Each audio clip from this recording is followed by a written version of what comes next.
Hey there, lovely listeners. Welcome to Uniquely Wired Podcast. I'm your host, Nani. On this podcast, we uncover the beauty and nature of autism through heartfelt conversations. Let's jump in. What's up, y'all? Welcome to another episode of the Uniquely Wired Podcast. I hope you guys are enjoying this season so far.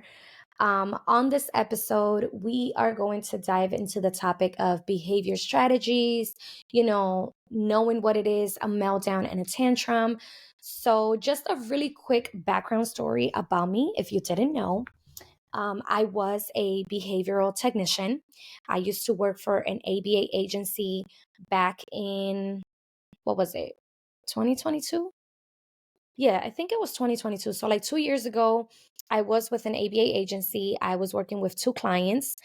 Um, and man, it was such an amazing experience. I honestly miss it. I have to say I do.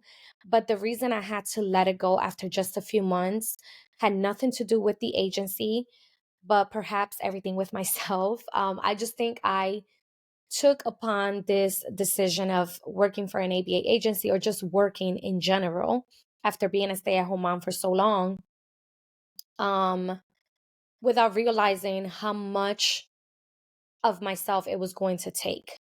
So I was literally just living a rushed life. And by that, I mean my kids were both in school. So my son was in preschool. It was actually his first year in preschool, and then Eliana was in her public school.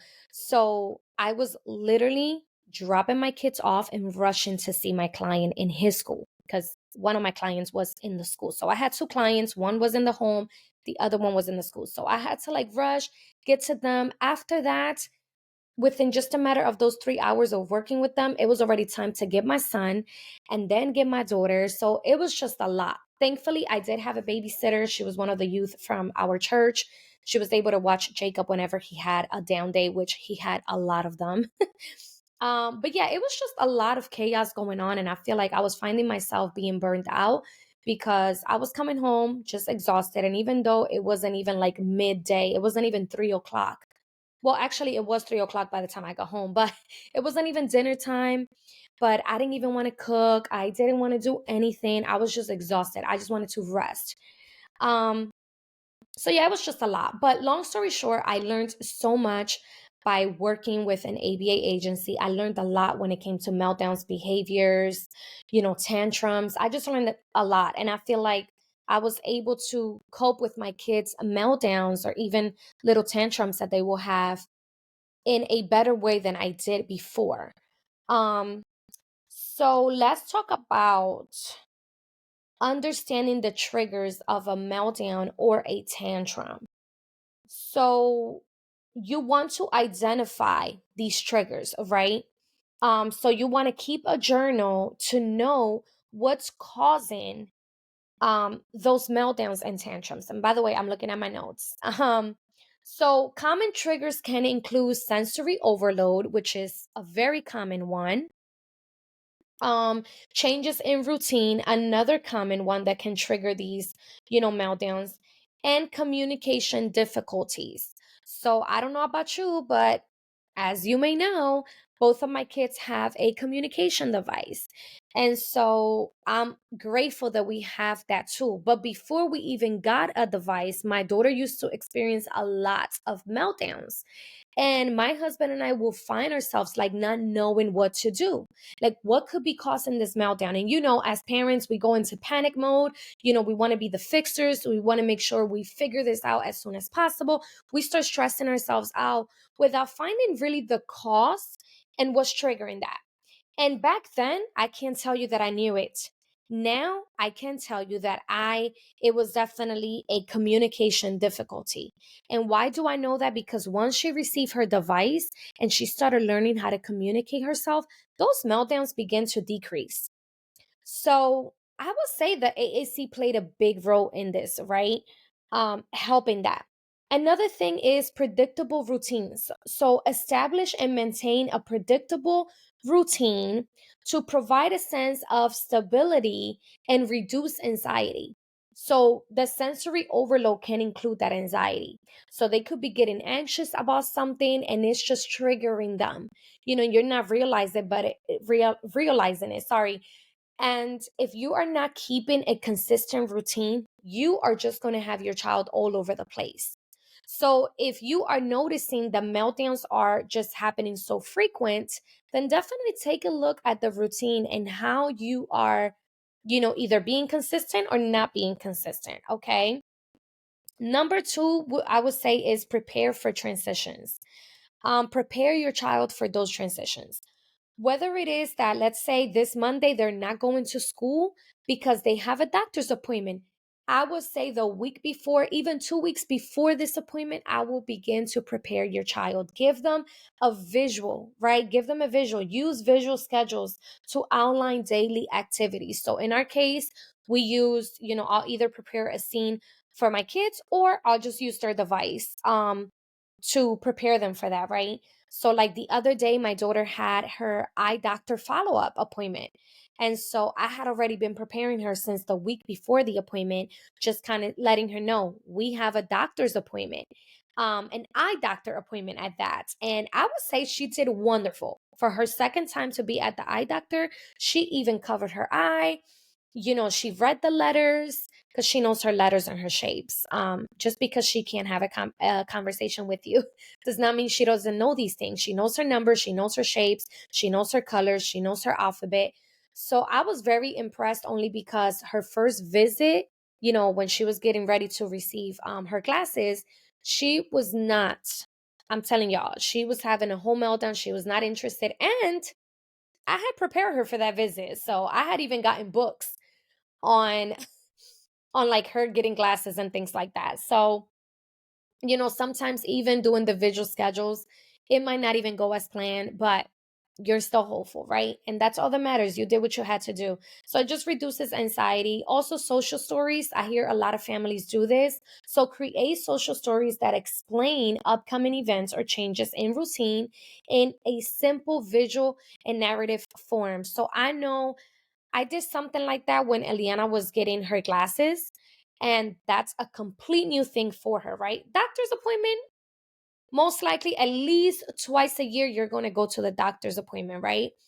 But when it comes to something new being added to your routine, something new being added to yourself, right? To your body, in this case, her new glasses, I had to make sure I got some books from Amazon. I got two books of, these girls that were getting new glasses. And so she kept on laughing at it every time I read the story, which I thought was super cute.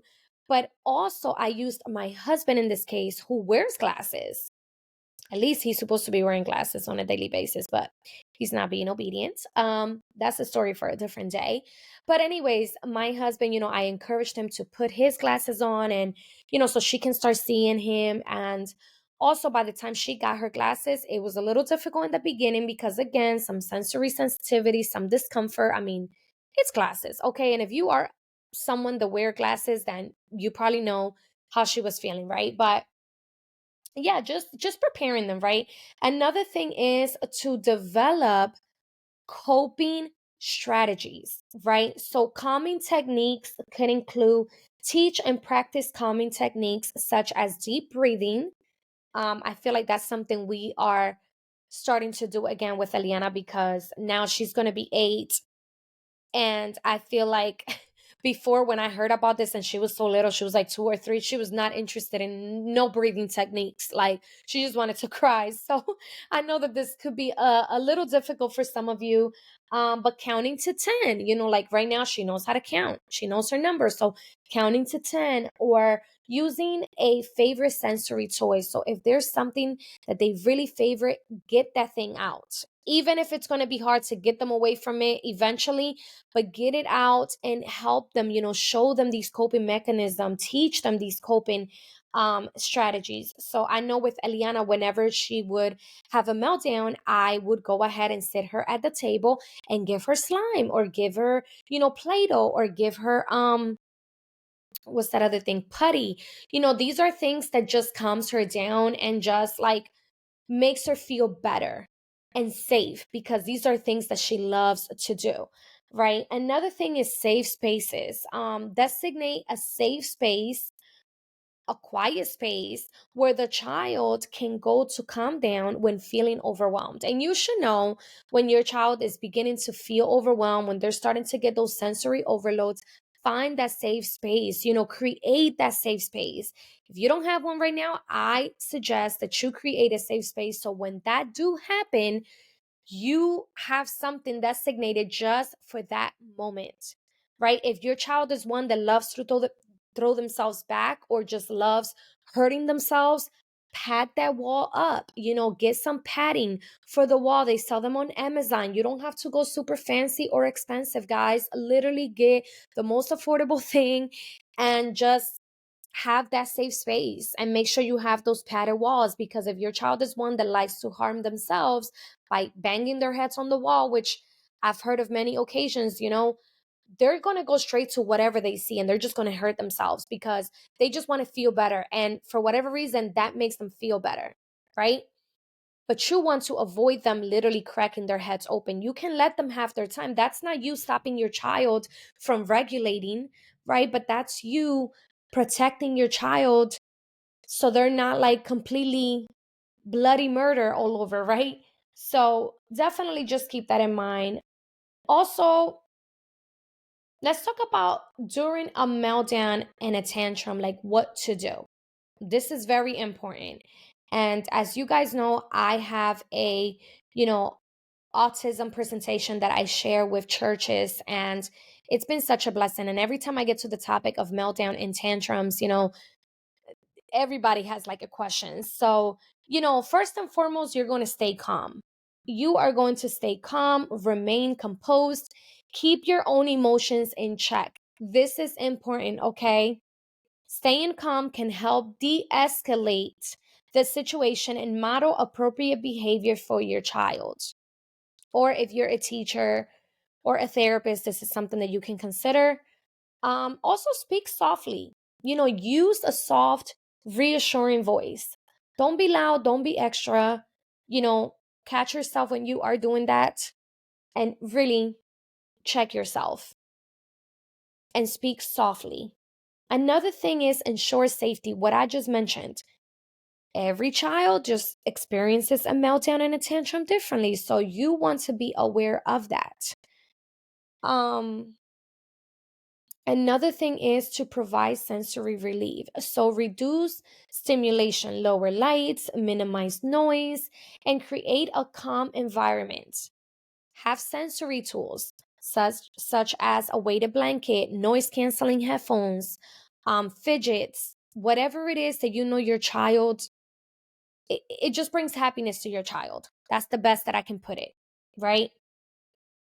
Use simple communication. That's another one to use. Simple communication, short phrases, clear phrase to communicate. Too much talking can overwhelm the child. And I did notice that in my daughter when she was having a meltdown and I tried to step in and just be the extra mom and do the most. She was not with it. She was not with it. If anything, it was just stressing her out more, making her more overwhelmed. So just keep that in mind. You want to make the situation better, not worse. Also, nonverbal cues. Sometimes nonverbal communication, like gestures or pictures, can be more effective than you actually talking to them. Just keep that in mind, especially for those kiddos that are non speaking, like in my case, for both of my kids. So that's, during a meltdown or a tantrum, either one. The other thing I want to talk to you about really quick is after a meltdown or a tantrum, what can you do? So, debrief. Review the incident. Once the child is calm, review what happened and discuss any possible triggers or feelings involved using age appropriate language. Reassure your child that they are safe and loved. Provide comfort and support. This is all things after a meltdown or a tantrum that you can do. I would always reassure my daughter, and I just feel like it just made things better. She would start laughing. She would start, she had all the emotions. She would cry, she would laugh, she would be upset, but eventually it will calm her down. So, this is just very important to keep in mind. Another thing is to reflect and plan. So you want to reflect on what worked and what didn't work during that meltdown or tantrum. That way you are more prepared the next time it does happen. And this time it could be even in public. It could be in their school. And so you want to have strategies to provide to whoever is with your child aside from yourself. This is something to take into consideration that I feel that a lot of the times we don't. Collaborate if appropriate. Involve your child in creating strategies for next time. This can help them feel more in control and understood. So this will be more for those that are preteens, teenagers, possibly adults. This is something that could help you. Number 3 is to reinforce positive behaviors. So praise and reward positive behavior and successful use um, of coping strategies. So definitely praise them, reward them. Teach alternatives. Teach them and practice alternative behaviors that can replace tantrums or meltdowns, such as asking for a break or using a calming technique. So right now, my daughter is at a point where, like, if obviously in school, if she's working and she's been working a lot, then the teacher would definitely have her tell her, like, do you need a break? They'll ask her, do you need a break? When they start seeing her becoming overwhelmed, even at home, if we're doing an activity or if, during the school year we're doing homework, I would ask her, because she'll start doing this where she puts pressure on her wrist with her chin and she'll start putting deep pressure. And, it's just her way of like expressing that she's upset and she's over it. It's been too much for her. So that's when I would go on her device and I'm like, does Aliana need a break? And she'll go under her phrases tab and she'll tell me, I need a break. I'll go ahead and show her visually a timer. Okay, you are getting a 2-minute break. You're getting a 5-minute break. You're getting a 1-minute break. Whatever that break looks like, you're showing them this is how much you're getting. Put the timer in front of them.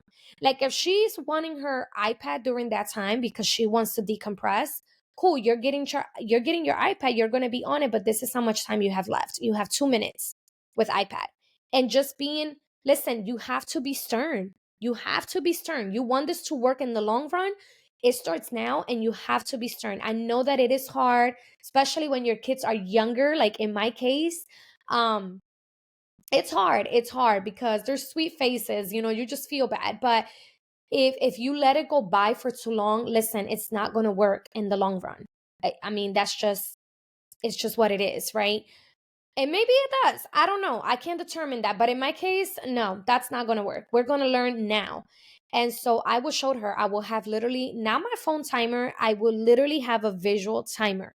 You get it from Amazon, you get it from wherever, and she would see. Once that timer went off, she was already starting to turn off her tablet, or her iPad, put it away, and okay, it's time for work. And every couple of minutes, I will give her a break, but I will still ask her, do you need a break? Because I don't want to like overwork her either.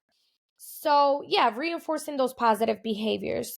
And of course, getting professional support, right? Getting those therapies, ABA, which stands for Applied Behavior Analyst, Analy- Analysis, sorry, Analysis. That's it. Which is for, they work with a trained, you know, with a trained therapist to develop tailored strategies and interventions.